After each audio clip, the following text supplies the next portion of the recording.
Hey, Richest, you money maniacs, welcome back. In this video, we're going to talk about how taxing the rich just isn't working anymore. Let's get right to it.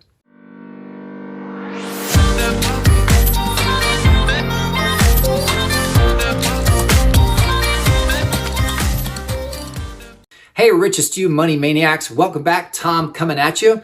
I am extremely excited to share this amazing news with you, although it's not really surprising. I think we talked about this being a potential, but now it's actually starting to happen. How cool is that? You get to watch history unfold. How wonderful.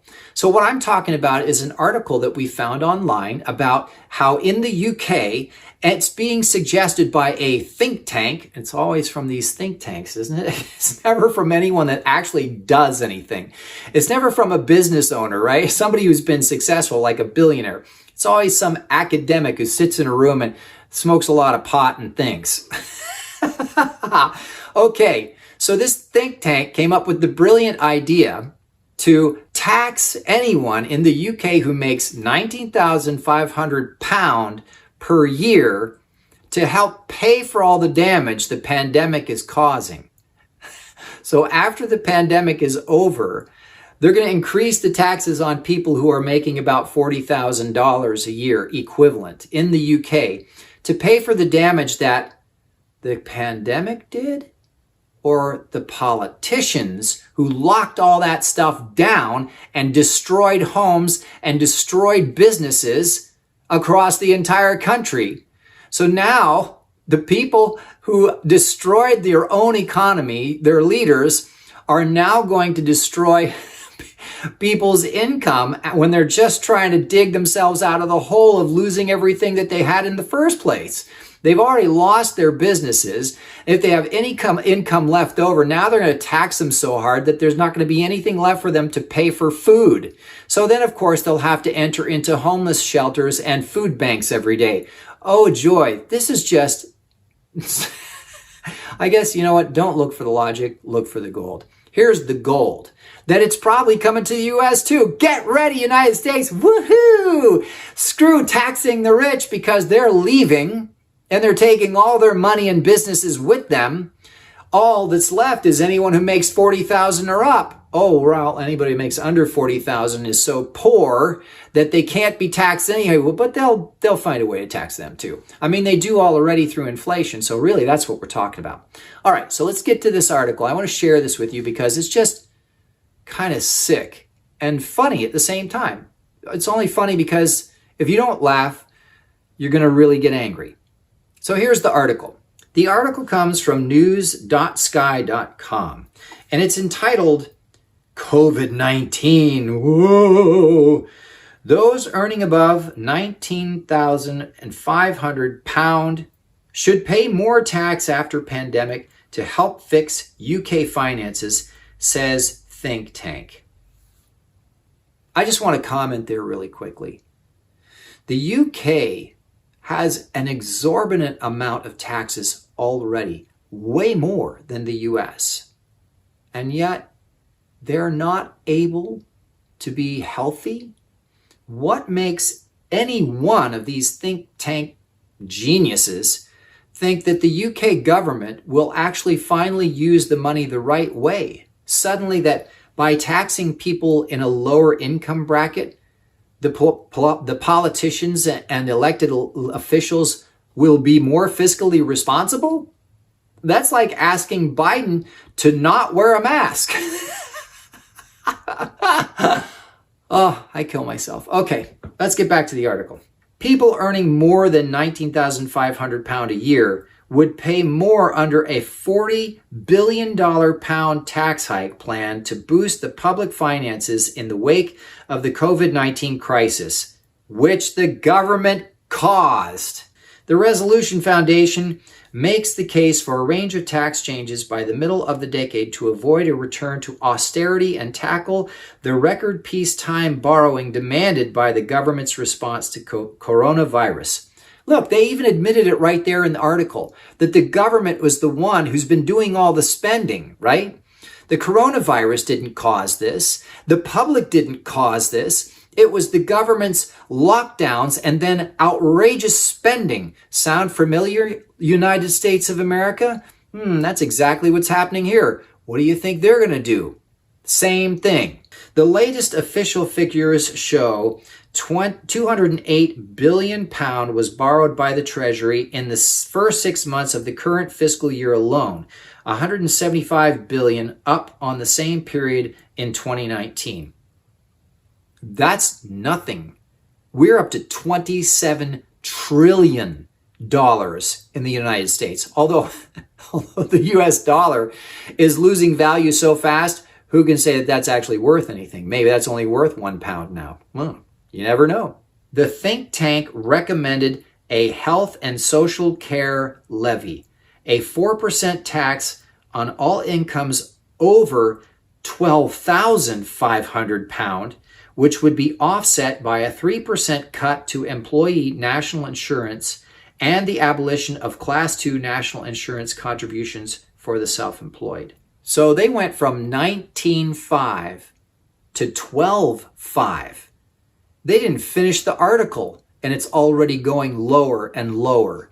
Lower income, paying more taxes. Now, here's the really insidious part. The title of the tax. It's a health and social care levy. Really what it means is that if you're healthy and you're able to work, we're going to tax you harder. How many people are actually going to sit for that? How many people are actually going to show up to a job for that when they can just stay home and get free money? I mean, I'd pretend to be sick. I don't want to be somebody else's slave. I don't want to be a government slave to be so that the politicians can dole out money to people that just sit home. I'm not going to go to work and provide value and lose time from seeing my family and doing the things that I love to do while everybody else just sits at home. You can be sure that that's not going to last very long. And the lower and lower they go on the income bracket on who they're going to tax more, the quicker those people are going to quit. Why? Because they're broke already. And you're going to tax them more? You're an idiot. Whoever this think tank is, they should be strung up by their toes and tarred and feathered. But that's just my personal opinion. It said the shift would not penalize the worst hit by the virus crisis restrictions, the load paid and self-employed, and provide a boost for social care system whose inadequacies were exposed by COVID-19. The study calculated the levy would raise £17 billion annually. It was suggested that £6 billion of that sum should go to social care. These offsets would leave employees earning £19,500 and below better off, as well as self-employed workers earning less than $17,000, the study said. Other notable measures include a pandemic profit levy. There it is, baby. Told ya. A windfall tax on firms that had benefited from the crisis during 2020, such as supermarkets and private contractors working on pandemic projects for the government. Wow. A wider hit to businesses. Now, here's the kicker, right? This pandemic is so deadly. Those first responders, thank God for those first responders. Thank God that the employees of the grocery stores were so willing to stay open and risk their lives and their families' lives. Oh, but now you made money during the pandemic. We're going to double tax you. How dare you profit from our misery, you first responder, you brave hero grocery person. How dare you keep making money when I was forced to stay home and be locked down? Down with the grocery workers, down with the truckers, down with Walmart and Target. How dare they stay open and risk their own families' lives being exposed to the public every day? Damn you! But don't ever think for a second that you should ever hold the politicians responsible for any of this. Oh, well, they only have the best of intentions for the public good. Everything is for the greater good. Oh, come, Sergeant. You should be ashamed. calling yourself a community that cares. Oh, but we do care, Nicholas. It's all about the greater good. The greater good. How can this be for the greater good? The greater good. All right, let's get back to the article. A wider hit to businesses by increasing corporation tax from 19% to 22% would raise $10 billion, the foundation said. Unless the corporations are out of business and bankrupt, like in the United States, you idiots. Brilliant, just brilliant. It also argued for wealth tax rises of £9 billion, including restrictions on capital gains and inheritance tax reliefs, with homes worth more than £2 million paying an additional council tax supplement. Now that's really funny, because if you look at real estate in California, a cardboard shack sells for $2 million. $2 million, so close to £2 million. I'm talking like real dumps, right? So now you finally can not only not afford a home, but even if you did inherit a home because your great-great-great-grandfather bought it at a super cheap price of $10,000 when he was young, and it became worth $2 billion or $2 million or whatever it's worth now, they're going to tax you on that because, well, you're not allowed to just transfer family heirlooms and family assets and family financials to the next generation without paying again, even though he paid his entire life. Remember, you're a servant to the government. You're a servant to your politicians. You should be thankful that you exist at all, because if it weren't for them, you wouldn't even exist. You should get on your knees and thank them every day for the privilege of being in their presence. How wonderful and glorious it is to serve our great leaders. Not. The foundation outlines its case hours after a separate report commissioned by the government.